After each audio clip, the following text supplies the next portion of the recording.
Dear Soul Journal, today I write not for the world's applause, but for the truth I've buried inside me. These pages carry the anchors of my past, the masks I've worn, the pain I inherited, and the karma I was born to transform. This is my journal of becoming, flawed, sacred, human. I speak not as someone who has arrived, but as someone finally willing to be seen. I open these pages to share a story, one that shaped me, broke me, and made me who I am. This is not just a podcast, these are my soul's journals. Welcome.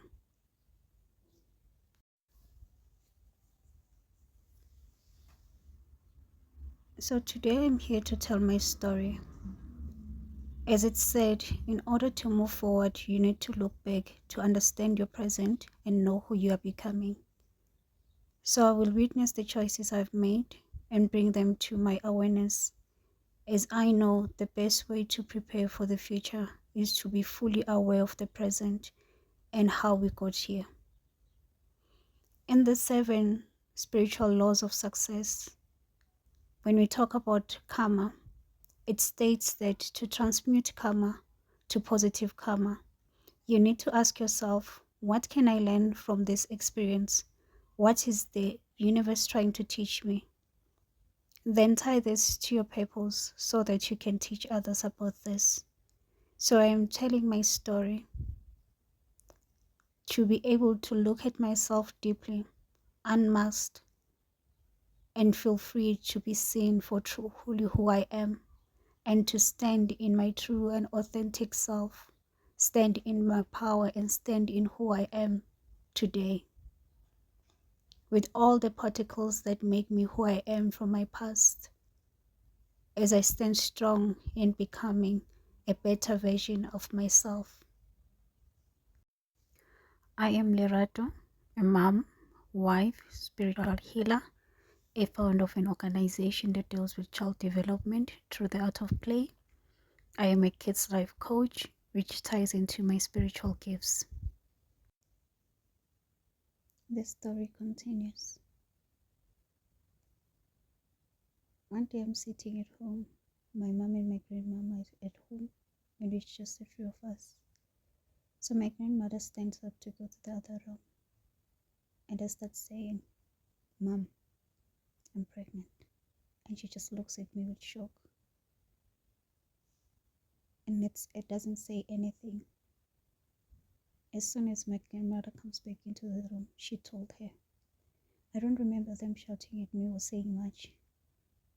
It was just acceptance, because maybe they saw me with one person, or they just knew that I had one boyfriend. I don't know what, but they just never said anything.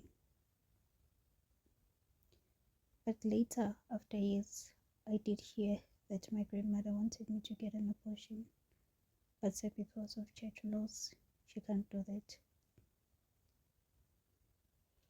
Now my man goes to visit at his aunt's place. The aunt is a inyanga, so kuvuke Dlozi likhulume to my man, saying, "You're going to have a beautiful baby girl. She's going to be like this and that." But somehow in that, the paternity of the child was discussed.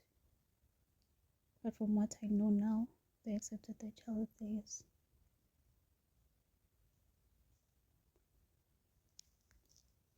So when he comes back from his visit, I've been trying to get hold of him. He wasn't taking my calls. Trying to reach him, he's just not reachable. So because I just had a knowing inside of me, I've always had this knowing, so would know when he's around or not around. So this time I just felt the urge to just go to his place. And when I got there, I found he was there. We started talking. And he was like, "No, this child is not mine." And I started crying. I just couldn't understand how he could say that. From where I was standing, I knew that the cousin from next door never penetrated me, so I can't be pregnant by him. I go to my mom with this information. She tries to calm me down. Guys usually do this. It's okay. He will come around. Little did I know. Ukuthi kukhulume idlozi about the paternity of the child. But he did eventually come around. I don't know what made him accept this. But even till today, I don't. Years pass by and my child is now 14. Because I've now gone through my initiation process and it's been 2 years after, the child starts getting headaches, sleeping patterns are disrupted, she's having nightmares. I start praying and pondering about this.